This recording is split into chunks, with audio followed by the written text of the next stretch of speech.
আজকের বক্তব্যে নতুন করে কিছু বলার নেই।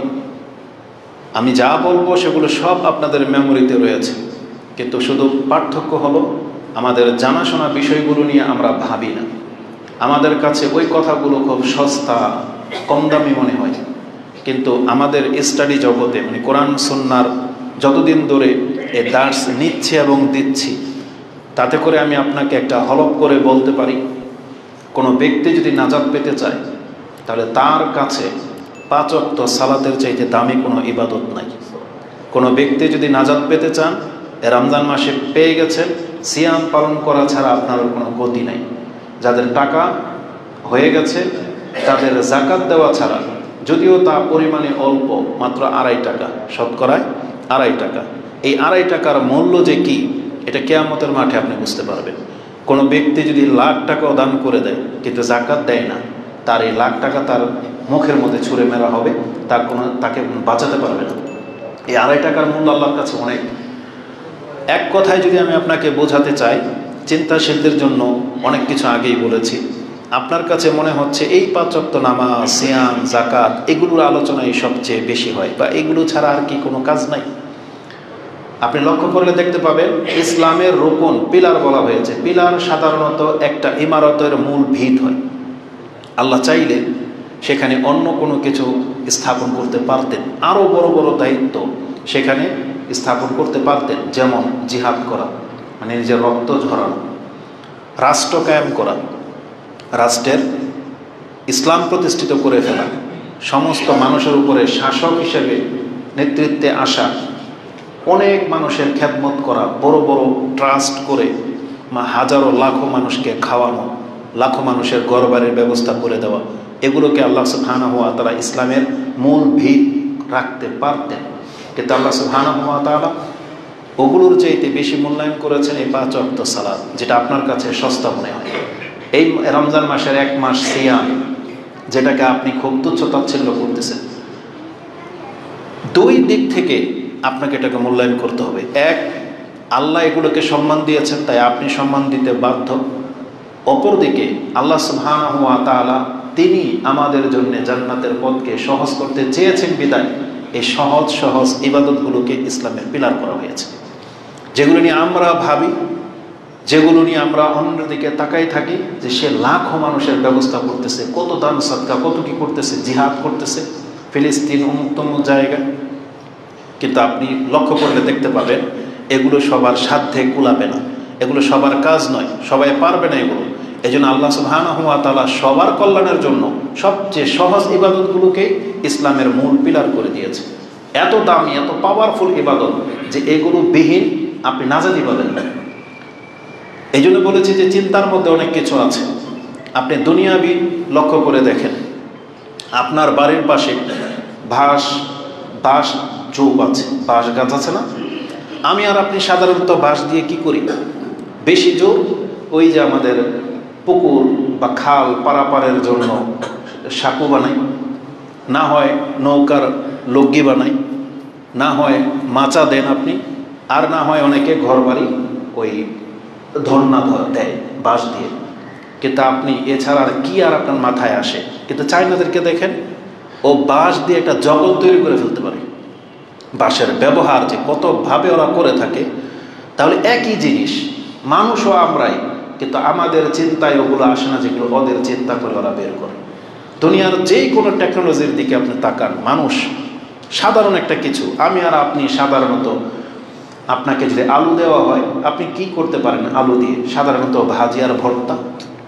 কিন্তু এগুলো দিয়ে অন্যরা চিপস করে, কত কি করে, বারবিকিউ করে, মানে করে একটা কথা। আমি জাস্ট দেখাতে চেয়েছি, বোঝাতে চেয়েছি, চিন্তার মাঝে বহু কিছু আছে। আমাদের ইবাদতগুলো নিয়ে এই যে সময় রমজান মাস পার হয়ে চলে যাচ্ছে, বলেন তো দেখি, এই যে মনে হচ্ছে যে গতকাল চাঁদ উঠেছিল, রমজান শুরু করেছিলাম, কিন্তু আজকে কত তারিখ? কত রমজান চলতেছে? এটা 13 রমজান। কিন্তু আপনি বুঝতে পারেন 13টা দিন পার হয়ে গেল, আমাদের কারো কোনো অনুভূতির মধ্যে কি পরিবর্তন আমরা আনতে পেরেছি, আমাদের স্বভাবের মধ্যে কি চরিত্রের মাঝে কি চেঞ্জিং এসেছে এই 13 দিনে দেখেন তো দেখি। যদি এই 13 দিনে না হয়ে থাকে, তাহলে বাকি 16 দিনে আপনি কি মনে করতে পারেন যে চেঞ্জিং আসবে? এই প্রত্যাশা কার, কিসের উপরে ভিত্তি করে? যার আজকে হলো না কালকে তার হবে না, এটাই বাস্তবতা। আর যার আজকে হয়েছে সে আজকেই পেরেছে। এই জন্য আমাদেরকে একটু চিন্তা করে দেখতে হবে আমাদের এই সময়গুলো আমরা কতটুকু কল্যাণ আল্লাহর কাছ থেকে পেলাম। এই জন্য আমি জানি যে কোনো কথাই বলবো না কেন সেগুলো সবই আপনাদের জানা, আমি তারপরে স্মরণ করিয়ে দিই কি এই রমজান মাস, কতটা বরকত এই রমজান মাসে। বলা হয়েছে কেউ যদি এই রমজান মাসের সিয়াম পালন করে ইমানের ভিত্তিতে, মান সামা রমাদানান ওয়া ঈমানান গুফিরা লাহু মা তাকাদ্দামা মিন যামবি, এই এক মাসের সিয়ামের বরকত হলো তার অতীতের সমস্ত পাপকে ক্ষমা করে দেওয়া হবে। যদিও সেটা সাগিরা গুনার ক্ষেত্রেই বর্তাবে, কারণ বড় পাপের জন্য তওবা শর্ত। এক মাসের সিয়ামের মাধ্যমে কোনো ব্যক্তির হক মাফ হয়ে যাবে না, হত্যার পাপ মাফ হবে না, জেনার পাপ মাফ হবে না। ওগুলোর জন্য কি লাগবে? এই সিয়ামের মাধ্যমে তওবা করতে হবে যে আমি আর ওই জগতে ফিরবো না, তাহলে আপনার অতীতের পাপ মাফ হয়ে যাবে। তাহলে রমজান মাসের সিয়ামের মধ্যে অতীতের সমস্ত সাগিরা গুনাহ মাফ। যদি সে সাগিরা গুনাহগুলো আমাদের জমা করা হয় তাহলে দেখা যাবে যে গুনার পাহাড় হয়ে যাবে। কিন্তু আল্লাহ রমজান মাসের এক মাসের সিয়ামের ভিত্তিতে সেগুলোকে মাফ করে দেওয়ার ঘোষণা করেছেন, যেটা ইমাম বুখারী কোট করেছেন 38 নম্বর আয়াতে পেয়ে যাবেন, 38 নম্বর হাদিসে। তার আগের হাদিস ইমানের অধ্যায় 37 নম্বর হাদিস, তাতে রয়েছে রমজান মাসের, এটা ছিল ফরজ সিয়াম, এটা নফল ইবাদত, কিয়ামুল লাইল, হতে পারে সেটা 2 রাকাত, হতে পারে সর্বোচ্চটা যেটা আপনার তৌফিকে কুলাবে। কিন্তু যাদের তৌফিকে যতটা কুলাবে প্রতি রাতে সে যদি কন্টিনিউ করে 1 মাস, 2, 4, 6, 8 যদি সে পরিপূর্ণ করতে পারে আলহামদুলিল্লাহ ভালো। কিন্তু যে পরিপূর্ণ করতে নাও পারবে তার আমলনামার মধ্যে অল্প যদি হয়, প্রতি রাত্রেই যদি সে নেকির ইচ্ছা করে এই অতিরিক্ত নামাজ পড়ে, কিয়ামুল লাইল করে, তার বদলাও আল্লাহ কি করেছেন? মান কামা রমাদানান ঈমানান ও ইহতিসাবান গুফিরা লাহু মা তাকাদ্দামা মিন যামবি। এই 12 মাসের মধ্যে আপনি 11 মাস তাহাজ্জুদ পড়তে পারেন নাই, বা এশার সুন্নতের পর আপনার তৌফিকে কুলাই নাই আর কোন নামাজ আদায় করা, আল্লাহ বলেছেন অন্তত তুমি যদি রমজান একটা মাস যদি এশার সুন্নতের পর ফজরের আগ পর্যন্ত এই সময়ের মধ্যে অতিরিক্ত কিছু সালাত আদায় করো ইমানের ভিত্তিতে, তাহলে তোমার এই 1 মাসের প্রচেষ্টায় তোমার অতীতের সমস্ত পাপকে মাফ করে দেওয়া হবে। এটা অনেক বড় একটা ব্যাপার।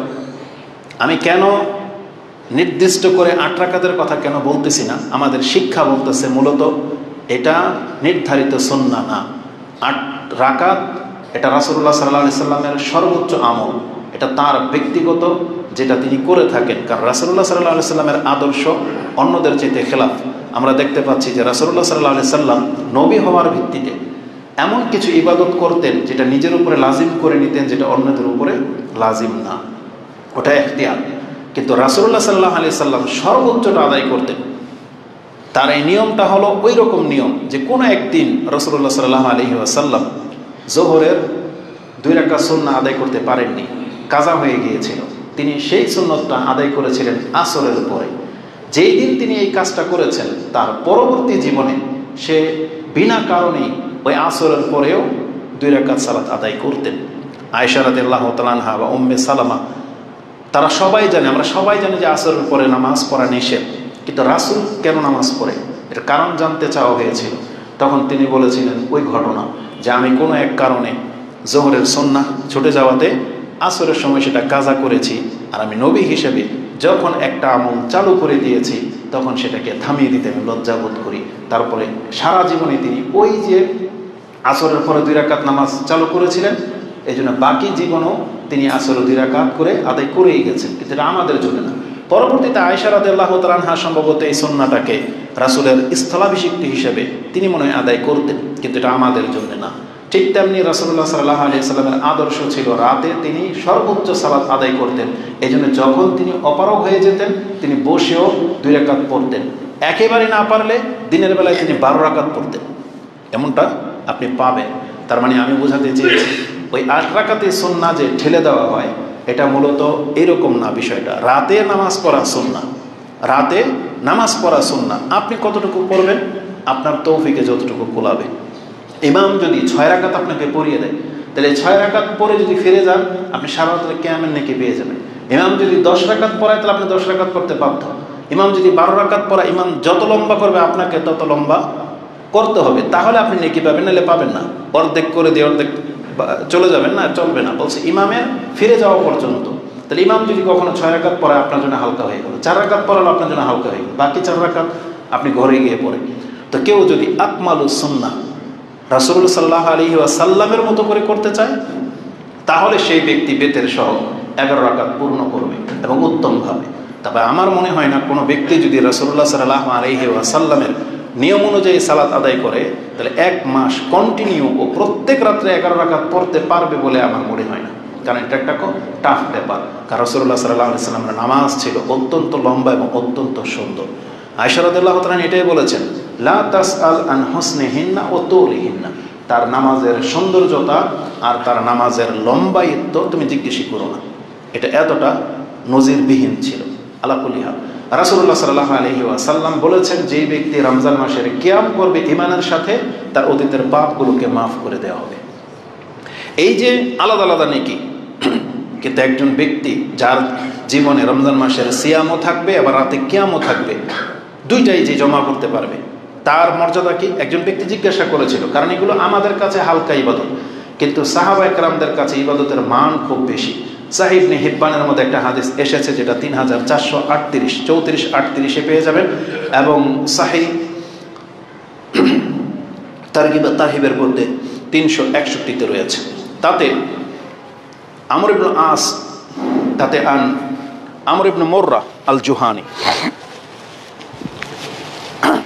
আমর ইবনে মুররা আল জুহানি قال جاء رجل إلى النبي صلى الله عليه وسلم فقال يا رسول الله أرأيت إن شهدت أن لا إله إلا الله وأنك رسول الله وأقمت الصلاة وصليت الصلوات الخمس وأديت الزكاة وصمت رمضان وكنته فممن أنا। ওই ব্যক্তি সম্পর্কে আপনি কি বলেন, যদি আমি সাক্ষী দিই আল্লাহ ছাড়া সত্য কোনো ইলাহা নাই এবং আপনি আল্লাহর রাসূল, এবং আমি আমার উপরে যে 5 ওয়াক্ত সালাত ফরজ করা হয়েছে সেটা যদি পূর্ণ করি, আমি যদি যাকাত দেই, রমজান মাস পেয়ে গেছে, আমি যদি রমজান মাসের সিয়াম রাখি এবং কিয়াম করি, তা আমার মর্যাদা কি হবে? রাসূল বলেছেন, মিনা সিদ্দিকিনা ওয়া শুহাদা, তাহলে তোমার মর্যাদা হয়ে যাবে শহীদ এবং সিদ্দিকিনদের মতো। এই ইবাদতই, এর বাইরে কোনো ইবাদত নাই। তাহলে আল্লাহ সুবহানাহু ওয়া তাআলা এই 5 ওয়াক্ত সালাত, যাকাত, এই রমজান মাসের সিয়ামের মধ্যে এই মর্যাদা রেখেছেন। এবং আমাদের মহিলাদের জন্য কতটা নেকির ব্যবস্থা করা হয়েছে রমজান মাসে, সে হাদিস বহুবার শুনেছেন।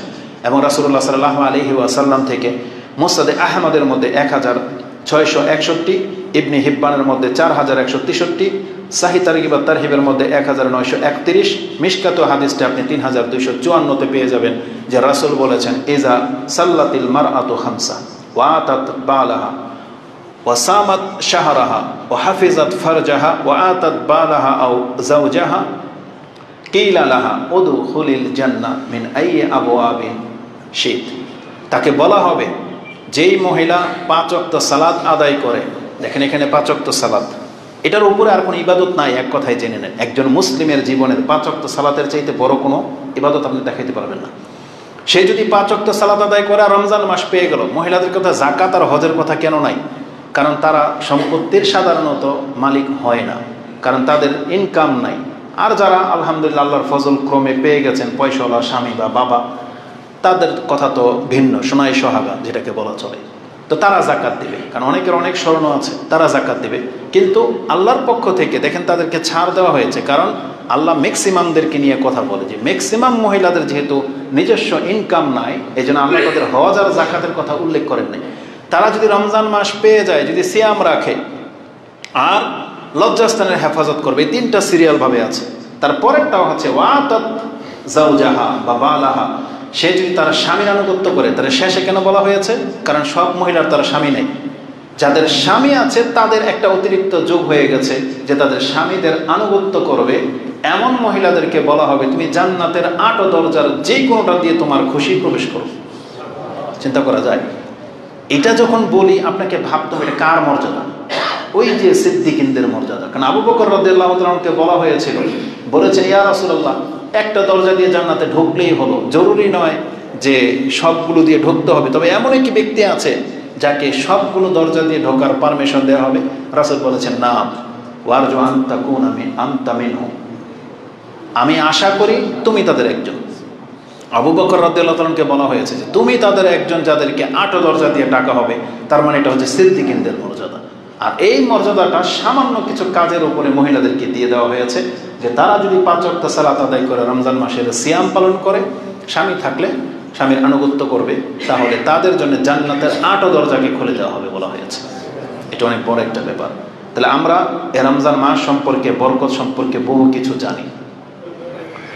এই রমজান মাসের ইবাদতে যে বরকত দেওয়া হয়, যেমন সিয়াম, কিয়াম সম্পর্কে জানলেন, ওমরা সম্পর্কে এটাও জানেন।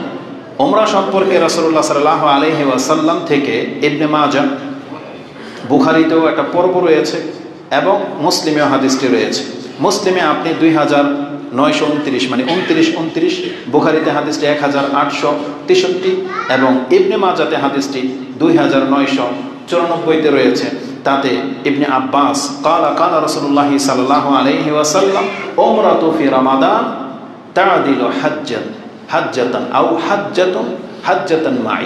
রাসূল বলেছেন রমজান মাসের উমরা তার মর্যাদা হয়ে যাবে হজের সমান।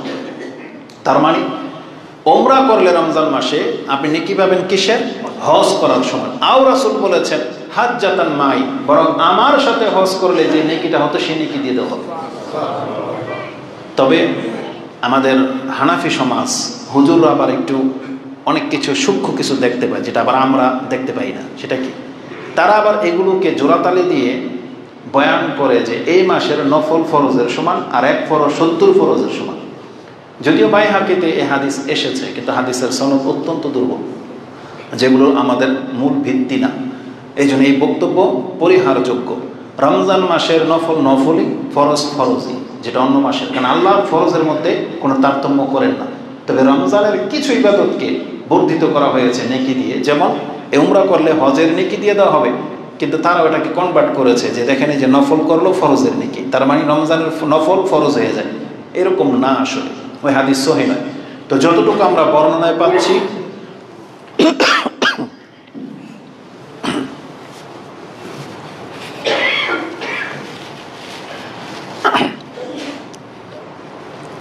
যতটুকু আমরা বর্ণনায় পেয়ে থাকি, আমরা ততটুকুই বলার ক্ষমতা রাখি বা সাহস করি, এছাড়া আমাদের কোনো অধিকার নাই।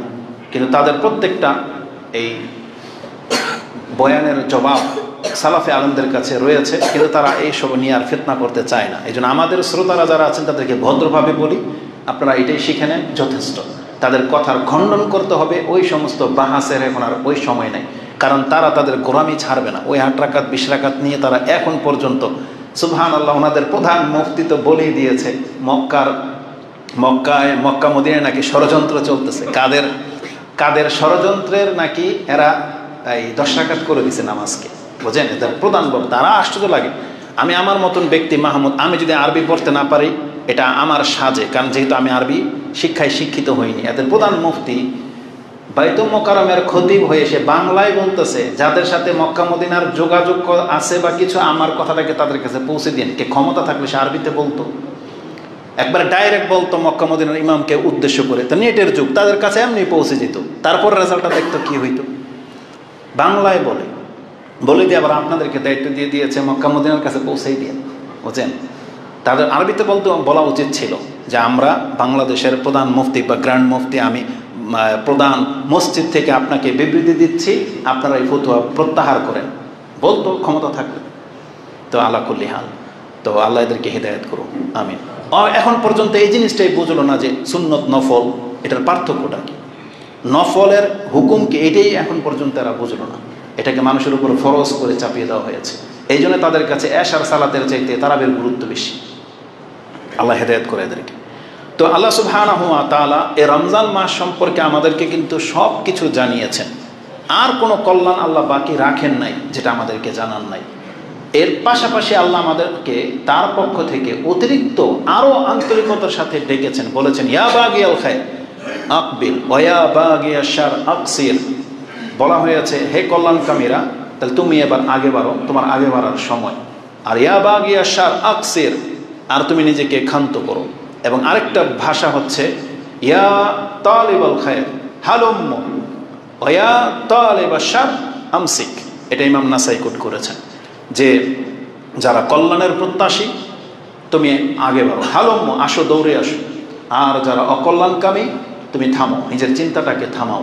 এভাবে ডাকা হয় এবং আল্লাহর পক্ষ থেকে সহজও করা হয়েছে। বলা হয়েছে ইজা কানা লাইলাতু ইজা কানা আউয়ালু লাইলাতি মিন শাহরি রমাদান সুফিদাতি শায়াতিন ওয়া মারাদাতুল জিন। রমজান মাসের প্রথম দিন থেকে শয়তানকে বন্দী করে নেওয়া হয়েছে, যেটা ইমাম তিরমিজি রাহিমাহুল্লাহ তার সিয়ামের একবারে প্রথম হাদিস 682-তে পেয়ে যাবে। তাহলে আল্লাহর পক্ষ থেকে সব কিছু করে দেওয়া হয়েছে। ফারুল্লাহ মিন আনফুসিকুম খায়রা। এখন মুসলিমদের উচিত তাদের অন্তরে যদি কোনো কল্যাণ থাকে সেটা আল্লাহকে করে দেখাক। মানে আল্লাহ যে আমাদেরকে ভালোবাসেন, আল্লাহ যে আমাদের নাজাত চান, আল্লাহ যে আমাদেরকে সম্মানিত করতে চান, আল্লাহর পক্ষ থেকে যা করার করে দিয়েছেন। কি না করেছেন আল্লাহ? আল্লাহ আপনাকে মানুষ করেছেন, আল্লাহ আপনাকে মুসলিম করেছেন, আল্লাহ আপনাকে বিবেক বুদ্ধি দিয়েছেন, কোরআন দিয়ে ধন্য করেছেন, সর্বশ্রেষ্ঠ রাসূলের যুগে আপনার সৃষ্টি করা হয়েছে, আপনাকে আমাকে আল্লাহ হেদায়েত করেছেন, সুস্থতা দিয়েছেন, রমজান মাসে পৌঁছে দিলেন, এত নেকি দেওয়া হয়েছে। বৃহস্পতিবার দিন আপনাকে ক্ষমা করা হয়, সোমবার দিন আপনাকে ক্ষমা করা হয়, লাইলাতুল কদর রয়েছে। এবং এই রমজানের প্রত্যেক দিনে প্রত্যেক রাতে অসংখ্য মানুষকে আল্লাহর পক্ষ থেকে মুক্তির ঘোষণা করা হয়েছে।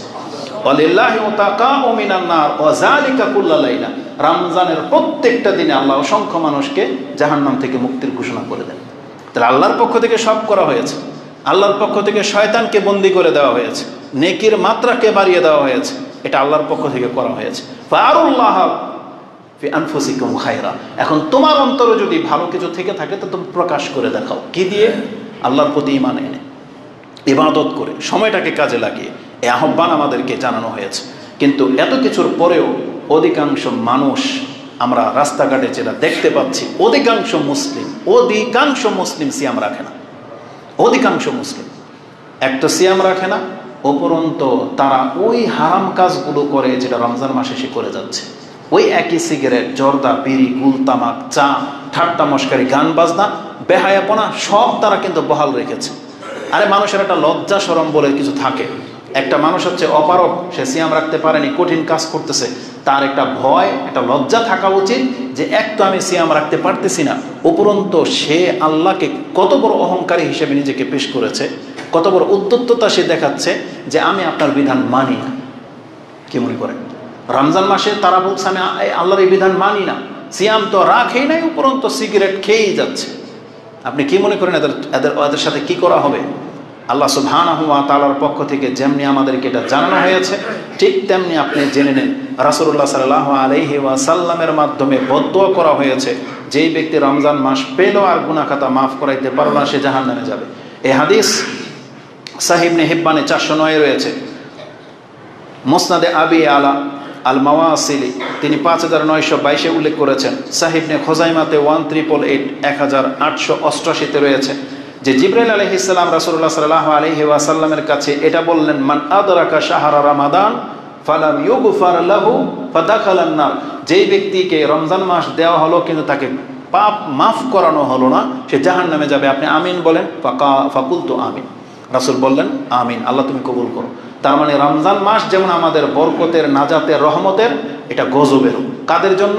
যারা এটাকে কদর করবে না, যারা আল্লাহর ক্ষমা নেবে না, তাদের জন্য আল্লাহর শাস্তি। আল্লাহ কোরআনে উল্লেখ করে দিয়েছেন। আল্লাহ নিজের দুইটা সিরাত, মানে দুইটা চরিত্রকে আপনার আমার সামনে পেশ করে দিয়েছেন। এটা আল্লাহর মান বা গুণ।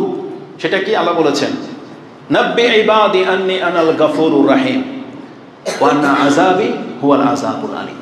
সূরা হিজর 15 নম্বর সূরা 49-50 নম্বরে আপনি পেয়ে যাবেন যে 149 না 49-50 আল্লাহ বলেছেন, হে নবী আপনি জানিয়ে দিন, নাব্বি ইবাদি আন্নি আনাল গাফুরুর রাহিম। এটা হচ্ছে আল্লাহর প্রথম পরিচয়।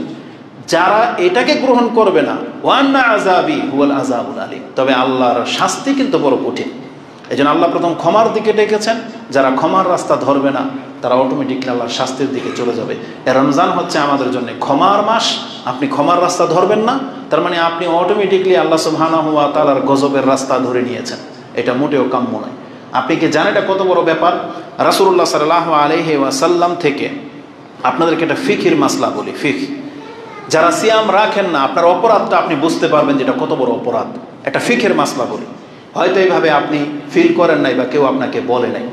ফিকহির মাসলাটা হলো, ইমাম নাসাই একটা পর্ব করেছেন, ইজা তাহরাতিল হায়েদ, আও কাদিমাল মুসাফির ফি রমাদান হাল ইয়াসুমু বাকিয়াতা ইয়াউমিহি।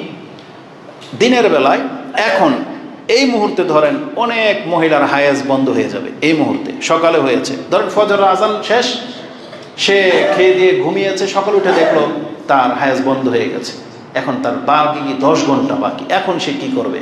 এই বাকি সারাটা দিন এখন কিন্তু সে পবিত্র, এখন তার হায়েজ নাই, সফরে ছিল, দেশে চলে আসছে, এখন সে বাড়িতে মুকিম অবস্থায় আছে। এখন বাকি যে এই যে 5 ঘন্টা 6 ঘন্টা 10 ঘন্টা সে কি করবে? এটা হচ্ছে ওলামাদের ফতোয়া। তারা বলতে চাচ্ছেন যে বাকি দিন তাকে সায়েম অবস্থায় থাকতে হবে। কিভাবে থাকতে হবে?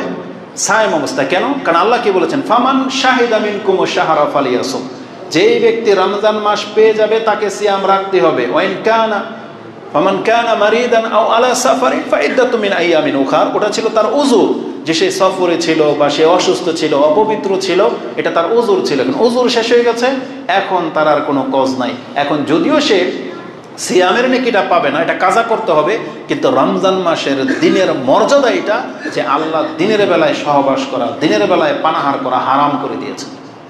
এটা হচ্ছে দিনের, রমজান মাসের দিনের মর্যাদা এটা। আপনি সিয়াম যদি কোনো কারণে রাখতে না পারেন, অসুস্থতার জন্য তো আপনার জন্য ছাড় আছে, কিন্তু অসুস্থ শেষ, উযুর শেষ, এখন আপনাকে বাকি দিন সিয়াম পালন করতে হবে। এটা যদি হয় ইসলামের বিধান, এবং এর পক্ষে তিনি হাদিস এনেছেন, হাদিস বুখারী এবং মুসলিমে রয়েছে। মুহররমের একটা ঘটনার হাদিস তিনি এনেছেন, একটা হাদিস পড়ে দিয়ে সময় চলে যাবে। রাসূলুল্লাহ সাল্লাল্লাহু আলাইহি ওয়াসাল্লাম মুহররমের দিন মদিনাতে যখন আসছে, হঠাৎ করে তাকে জানানো হয়েছে যে আজকে মুহররম, আর পূর্ব ঘোষিত ছিল না যে এই দিনের মর্যাদা কত, যেই দিন মুহররমের সিয়াম ফরজ ছিল তখনকার ঘটনা হবে হয়তো।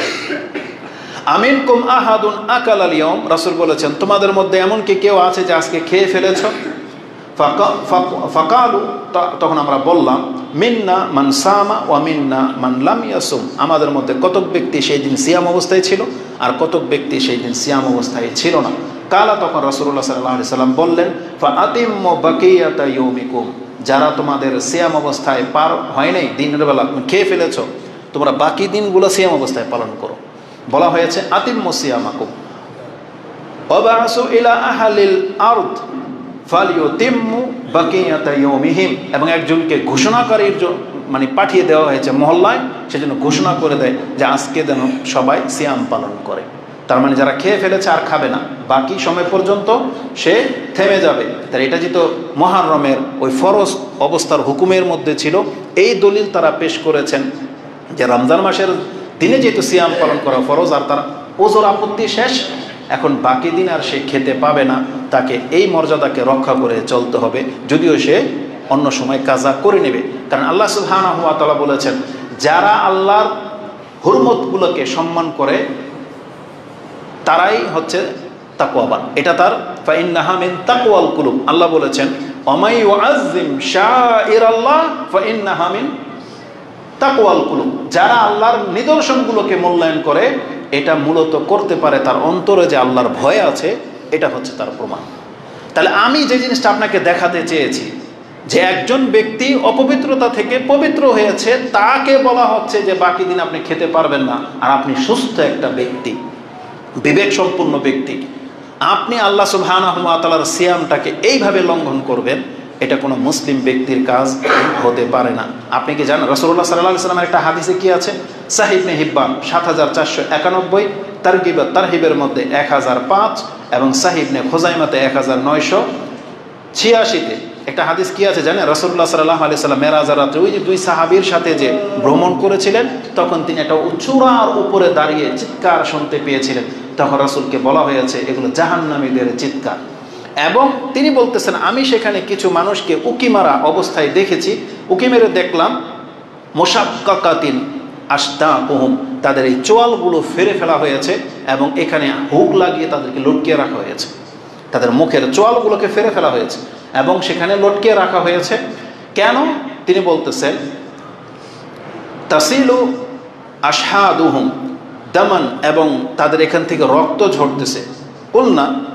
কুলতু মান হাউলাই, এরা কারা, কেন এই শাস্তি তাদেরকে দেওয়া হচ্ছে? কালা হাউলাই আল্লাযিনা ইফতিরুনা ক্বাবলা তাহিল্লাতি সাওমিহিম, তাদেরকে সিয়াম রাখা অবস্থায় যতক্ষণ পর্যন্ত সিয়াম রাখার আদেশ করা হয়েছিল তারা তার আগে ইফতার করে নিত।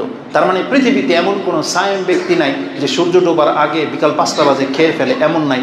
মূলত হতে পারে সেটা ওই ব্যক্তিদের দিকে ইঙ্গিত করা হয়েছে যাদের উপরে সিয়াম রাখা তো ফরজ আজকে দিনের বেলায়, কিন্তু সে খেয়ে ফেলেছে সন্ধ্যা হওয়ার আগেই। তাহলে তাদেরকে চোয়াল ফেরে ফেলা হবে এবং লটকিয়ে রাখা হবে উঁচা কিছুর সাথে। তাহলে আমরা আমাদের মুসলিম ভাইদেরকে এটাকে স্মরণ করে দিতে চাচ্ছি, যারা আজকে এই ধর্মের বিষয়গুলো নিয়ে আপনি উপেক্ষা করতেছেন বা আপনি কি এটাকে গায়ে নিচ্ছেন না, কিয়ামতের মাঠে আপনি চরমভাবে ফেসে যাবেন। তা আল্লাহ সুবহানাহু ওয়া তাআলার কাছে আমরা এই রমজান মাসের কল্যাণ কামনা করতেছি। আল্লাহ, তুমি যেভাবে আমাদের উপর রমজান ফরজ করেছো, আল্লাহ তুমি আমাদেরকে শক্তির সামর্থ্য দিয়েছো, অতএব আমাদেরকে এই দায়িত্ব পালন করার তৌফিক দান করো। এবং এই রমজানের হুরমতকে আমাদেরকে অবশ্যই রক্ষা করে চলতে হবে। এটা আল্লাহ সুবহানাহু ওয়া তাআলা আমাদের উপর দায়িত্ব দিয়েছেন। যেমনটা আপনারা জানেন যে আমাদের সৃষ্টি হয়েছে আল্লাহর গোলামি করার জন্য। এই জন্য এই রমজান মাসের এই বিষয়গুলো নিয়ে আমি আর আপনাকে লম্বা সময় অতিবাহিত করতে চাচ্ছি না, কারণ এই বিষয়গুলো সব আপনারা জানেন। আর যারা সিয়াম পালন করেছেন, আপনি এই সিয়ামের হুরমতকে রক্ষা করার চেষ্টা করেন। আমাদের সালাফগণ কেমন ছিল তার সম্পর্কে আমি এটা আজকেও খুঁজলাম, এখানে আসলে মনে পড়ে, বাসায় তখন মনে ছিল না। একজন বিজ্ঞ আলেম তিনি আমাদের সালাফদের সম্পর্কে এই মত পেশ করেছেন যে আমাদের সালাফগণ তাদের জবানকে ফালাতাতুল লিসান, মানে জবানকে হেফাজত করতেন আলফাল কথা থেকে। তারা এমনিতেই ঠাট্টা মশকারি খুব কম করত। হাসি ঠাট্টা তামাশা রসিকতা মিথ্যা বলা টিটকারি করা এগুলো তাদের মধ্যে ছিল না, স্বাভাবিক অবস্থায় ছিল না। তখন তিনি বলতেছেন ফাকাইফা বিহিম ইজা সামু, তুমি চিন্তাশীল ব্যক্তি একবার চিন্তা করে দেখো, যেই ব্যক্তি সিয়াম ছাড়াই কাউকে গালি দেয় না, যেই ব্যক্তি সিয়াম ছাড়াই সময় নষ্ট করে না, তো ফাকাইফা বিহিম ইজা সামু, আর এই ব্যক্তি যেই দিন সিয়াম রেখে নিত সেই দিন সে কিভাবে পার করত, তুমি একবার চিন্তা করো। কারণ তাদের ফিতরতের মধ্যে ছিল এই মেন্টালিটি যে তারা ধর্মটাকে এইভাবে পালন করতো। আর যেই দিন তারা সিয়াম রেখে নিত ওই দিন কোনো কথাই নেই। যেমন একটা বর্ণনায় পাওয়া যায়, যেটা আপনি মুসান্নাফ ইবনে আবি শাইবাতে 8881 সম্ভবত রয়েছে, আবু হুরায়রা রাদিয়াল্লাহু তাআলা আনহু সম্পর্কে বর্ণনা করা হয়। কানা আবু হুরায়রা ওয়া আসহাবুহু, তার এবং তার অনুসারীরা তার ছাত্ররা যেই দিন সিয়াম রেখে নিত, ইজা কানু ইয়াউমা সাওমিহিম, তারা যেই দিন সিয়াম রেখে নিত, জালাসা ফিল মাজলিস জালাসা ফিল মসজিদ, তারা মসজিদে অবস্থান করত এবং তারা বলতো কালু নুতাহির সিয়ামানা, আমরা মসজিদে এই জন্য বসেছি যাতে আমাদের সিয়ামটা পবিত্র থাকে। আচ্ছা, সিয়াম আবার পবিত্র রাখার বিষয় আছে।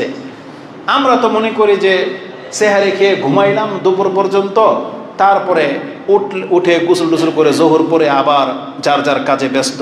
দেখেন আপনি মার্কেটে যান, বেচা কেনা চলতেছে, মহিলাদেরকে দেখতেছে, মহিলারাও আসতেছে, মিউজিক বাজতেছে, কি মনে করেন সিয়াম তো? হ্যাঁ, ও রমজান মাস, মুসলিম সিয়াম রাখবে। যার সিগারেট খাবার খাচ্ছে, তার মানে দোকানদার সিয়াম রেখেছে, ওপেন মহিলাদের সাথে ডিল করতেছে, আবার মিউজিক বাজতেছে। এ কি বোঝে যে সিয়ামের মর্যাদা কি জিনিস, সিয়াম কিভাবে রক্ষা করতে হয়, সিয়ামের পবিত্রতা বলে কিছু বোঝে? যেই ব্যক্তি ঘুমায় কাটায়, যেই ব্যক্তি গান বাজনা দেখে কাটায়, এ বোঝে যে সিয়ামকে পবিত্র রাখতে হয়? এই আবু হুরায়রা রাদিয়াল্লাহু তাআলা সাহাবায়ে কেরামরা বুঝতেন। আজ থেকে 1300 বছর আগের ঘটনা, যে রাস্তায় এমন কি ঘটতো যেটাকে তারা সেফ মনে করতেন না, অথচ কিছুই ঘটতো না। তারা মনে করতো যে খামাখা রাস্তায় বসার চাইতে আমার মসজিদে বসে থাকা এটা বেশি পবিত্র। আর যেখানে আমাদের উপরে ফরজ হয়ে গেছে ঘরে থাকা, যেখানে দরজা খুললে ঘর থেকে বের হলেই একটা না একটা বেপরদা মহিলা আপনার চোখে পড়বে। তাদের কথা এই যে কিচির মিচির করতেই থাকে, বুঝেন তাদের যে অবস্থা। তারপরে দ্বিতীয়ত হচ্ছে গান বাজনা, মিথ্যা, সিগারেট, কত রকমের মূর্খামি। রাস্তাঘাটে আপনি বেরিয়ে দেখেন মানুষের মূর্খামির শেষ নাই। তাহলে এমন একটা অবস্থাতে আপনার মিজাজকে কন্ট্রোল করে সিয়ামকে হেফাজত করা, এটা সো টাফ। এই জন্য আমাদের বর্তমান যুগে মসজিদের বিকল্প নেই। আমার ঘরও এতটা নিরাপদ না যতটুকু কল্যাণ বর্তমানে মসজিদে আছে। এই জন্য আমাদের উচিত সিয়ামকে হেফাজত করার জন্য অধিকাংশ সময়গুলোতে মসজিদে কাটানো। কিন্তু আমরাও সিয়াম পালন করতেছি, কিন্তু আমরা সেই তৃপ্তি হয়তো পাচ্ছি না যে যেই জন্য আল্লাহ বলেছেন লাআল্লাকুম তাত্তাকুন, যাতে করে তুমি মুত্তাকি বান্দা হতে পারো, কিন্তু আমাদের চরিত্রে কোনো প্রভাব পড়তেছে না। ওই দেখেন, কারণ ওই বিচরণগুলো যেটা রমজান মাসের আগেও ছিল, ওই অলিতে গলিতে ওই বিচরণ রমজান মাসে আমরা করতেছি। ওই বাজারঘাট, ওই মার্কেট সব কিছু রমজান মাসেও চালু আছে। তাহলে আপনি কিভাবে নিজেকে শুধরালেন বলেন? কথা বলতে গেলে আপনি রাগ করতেছেন, মিথ্যা বলতেছেন, হাসি ঠাট্টা তামাশা ঠিকই হচ্ছে, ফেসবুক খুললে ওই যে স্ট্যাটাস দেখা দেখি, চাট করা করি তাও চলতেছে। তাহলে পার্থক্যটা কোথায়? অথচ আমাদের সালাফ তারা কি বলতেন যে ফাকাইফা বিহিম ইযা সাম, তারা যেই দিন সিয়াম রেখে নিত কিভাবে তাদের দিনটা পার হতো তুমি একবার চিন্তা করে দেখো। এই জন্য চিন্তাশীলদের জন্য অনেক কিছু। আর রাসূলুল্লাহ সাল্লাল্লাহু আলাইহি ওয়াসাল্লাম বলেছেন, মান লাম ইয়াদা কাওলা যুর ওয়াল আমালা বিহি ফালাইসা লিল্লাহি হাজাতুন আইয়াদা তা'মাহু ওয়া শারাবা। যেই ব্যক্তি মিথ্যা এবং মিথ্যা কাজ কারবার ছাড়তে পারলো না, তার সিয়াম রেখে খাদ্য পানি ছেড়ে দেওয়াটা আল্লাহ সুবহানাহু ওয়া তাআলার কাছে কোনো প্রয়োজন পড়ে না। এই জন্য সিয়ামকে হেফাজত করার চেষ্টা করেন। এটা ছিল আজকের খুতবার সংক্ষিপ্ত মেসেজ। এরপরে যে জিনিসটা আমি সবচেয়ে বেশি গুরুত্বের সাথে আপনাকে নিতে বলবো সেটা হচ্ছে দোয়া। আপনার ইবাদতের মাঝে দোয়ার অনেক বড় একটা অংশ থাকা উচিত ছিল, কিন্তু দেখতে পাবেন যে আমাদের সারাদিন পার হয়ে যায় কিন্তু আমরা হয়তো আল্লাহর কাছে দোয়া করি না। কিন্তু আপনি কি জানেন যে এই রমজান মাসের অন্যান্য আদার্স সাইড থেকে আপনার একটা মর্যাদাকে কি বৃদ্ধি করা হয়েছে? রাসূলুল্লাহ সাল্লাল্লাহু আলাইহি ওয়াসাল্লাম থেকে বলা হয়েছে, ইন্না লিল্লাহি উতাকা ফি কুল্লি লাইলাতিন ফি কুল্লি ইয়াউমিন ওয়া লাইলাতিন। আল্লাহ সুবহানাহু ওয়া তাআলা রমজানের প্রত্যেক দিনে রাতে অসংখ্য মানুষকে মুক্ত করে দেওয়ার সিদ্ধান্ত নিয়েছেন। ওয়ালিকুল্লি আবদিন মিনহুম দাওয়াতুন মুস্তাজাবাতুন, এবং আল্লাহ আরেকটা সিদ্ধান্ত নিয়েছেন যে রমজান মাসে প্রত্যেকটা মুসলিম যারা সায়েম রাখে এমন প্রত্যেকটা মুসলিমের দিনের বেলা এবং রাতের বেলা আল্লাহ কোনো না কোনো দোয়া কবুল করে নেবেন। মুস্তাজাবাতুন, আপনি কি জানেন এটা কত বড় মর্যাদা? এটা মুসনাদে আহমদে রয়েছে ৭১৩৮ এবং ৭৪৫০, এবং হাদিসটি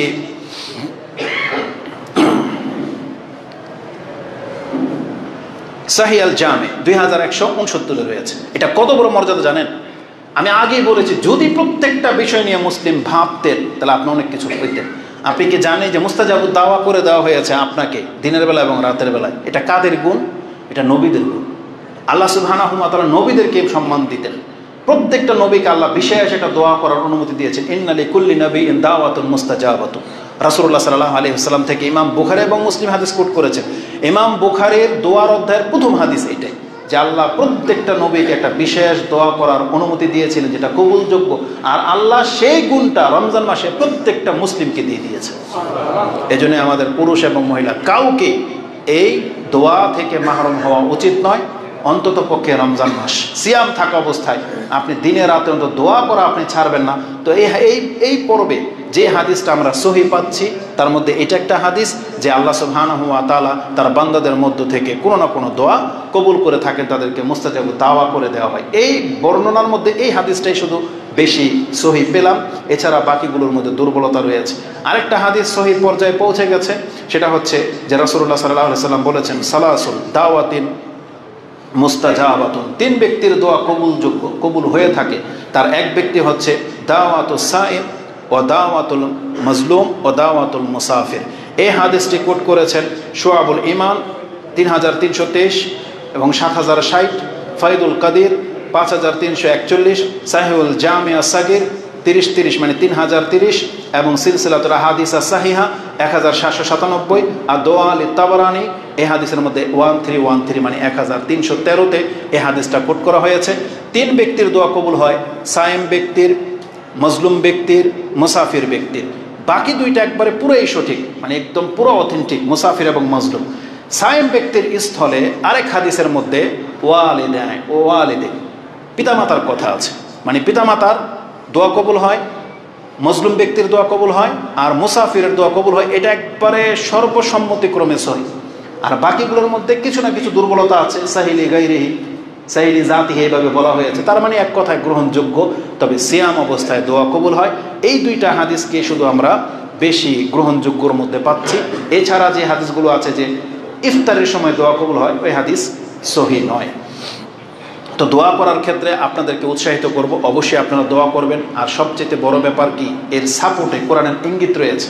কারণ ১৮৩ থেকে নিয়ে সিয়ামের আলোচনা শুরু হয়েছে ৮৭ পর্যন্ত, মাঝখানে আল্লাহ সুবহানাহু ওয়া তাআলা একটা দোয়ার আয়াত রেখে দিয়েছেন এই সিয়ামের আলোচনা চলাকালীন। এই জন্য উলামায়ে কেরাম তা থেকে ইস্তেমবাত করেছেন যে সিয়ামের বা সায়েম ব্যক্তির সাথে দোয়ার খুব গাঢ় সম্পর্ক আছে। কারণ সিয়ামের আলোচনা চলতে চলতে আল্লাহ সুবহানাহু ওয়া তাআলা তাকে ডাকার কথা উল্লেখ করেছেন। আল্লাহ বলেছেন, ওয়াইজা সাআলাকা ইবাদি আন্নী ফাইন্নী কারীব, আমার বান্দা যদি আমার সম্পর্কে জানতে চায় তাহলে প্রত্যেক বান্দা জেনে নাও আমি রব তোমার কাছে আছি। উজিবু দাওয়াতাদ দাঈ ইযা দাআন, আমাকে যে যখন যেখান থেকে ডাকুক না কেন আল্লাহ বলেছেন আমি তার ডাকে সাড়া দিয়ে দিই। ফালিয়াস্তাজিবু লি, এবং তুমি আমার ডাকে সাড়া দাও। ওয়ালিউমিনু বি, আমার কথার প্রতি ঈমান আনো। লাআল্লাহুম ইয়ারশুদুন, যাতে করে তুমি সঠিক রাস্তা পেয়ে যেতে পারো। এটা কোরআনের মধ্যে সূরা বাকারার 186 নম্বর আয়াতে আপনি পেয়ে যাবেন।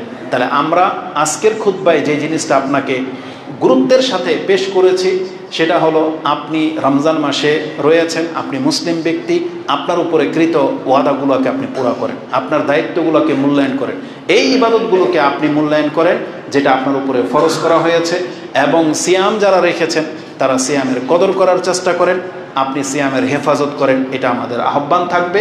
এবং আপনার ইবাদতের মাঝে সবচেয়ে গুরুত্বপূর্ণ একটা ইবাদত বলেছি দোয়া করা।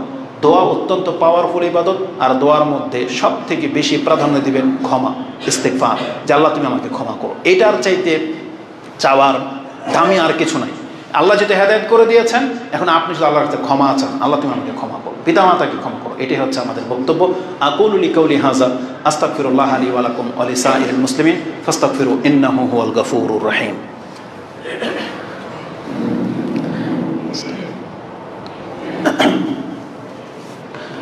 আলহামদুলিল্লাহি রাব্বিল আলামিন, ওয়াসসালাতু ওয়াসসালামু আলা আশরাফিল আমবিয়া ওয়াল মুরসালিন নবিয়িনা মুহাম্মাদিন ওয়া আলা আলিহি ওয়া সাহবিহি আজমাইন ওয়া বাদ।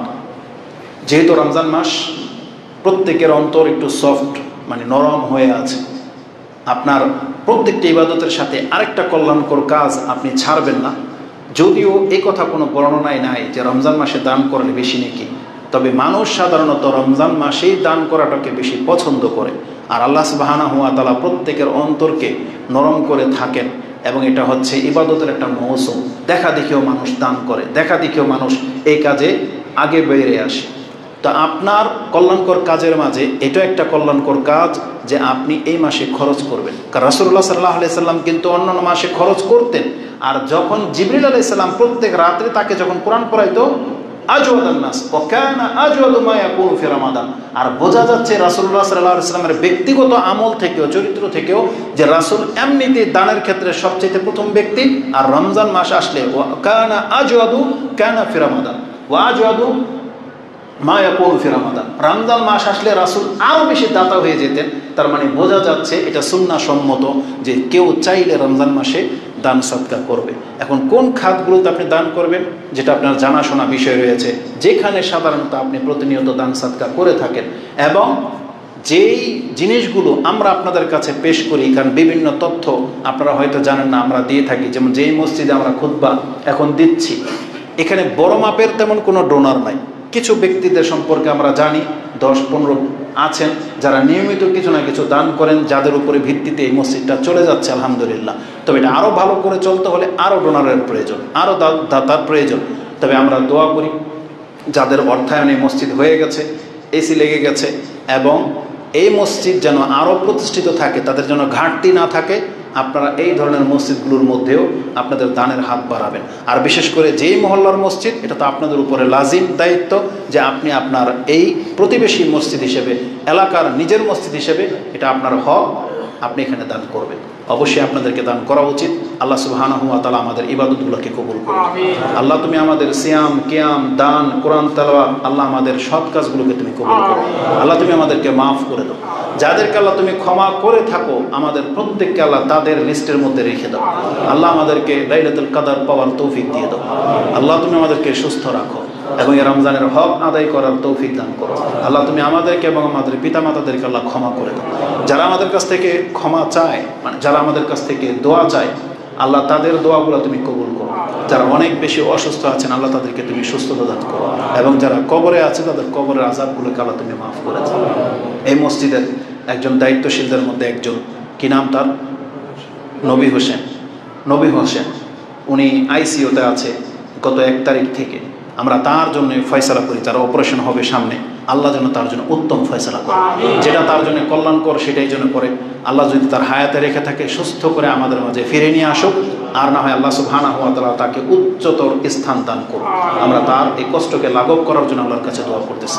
এভাবে আমাদের কাছে অনেকেই দোয়া চেয়েছেন বাহির থেকে, এবং যখনই আমাদের কাছে কেউ চায় আমরা তাদের প্রত্যেকের জন্য দোয়া করি। আল্লাহ প্রত্যেকের অন্তরের খবর এবং প্রত্যেকের আহ্বান আল্লাহ তোমার কাছে পৌঁছে গিয়ে থাকে, আমরাও সাথে তোমার কাছে আহ্বান করতেছি। আল্লাহ আমাদের মুসলিমদের ফরিয়াদগুলোকে আল্লাহ তুমি কবুল করো, আমাদেরকে আল্লাহ তুমি হিদায়াত করো, আমাদের যুবককে আল্লাহ তুমি শুধরিয়ে দাও, এবং আল্লাহ তোমার গোলামি করে এই পৃথিবী থেকে তোমার সাথে সাক্ষাৎ করার তৌফিক দান করো। আমিন ইয়া রাব্বাল আলামিন। সুবহানাকাল্লাহুম্মা রাব্বানা বিহামদিকা আশহাদু আল্লা ইলাহা ইল্লা আনতা আস্তাগফিরুকা ওয়া আতুবু ইলাইক। আসসালামু আলাইকুম ওয়া রাহমাতুল্লাহি ওয়া বারাকাতুহু।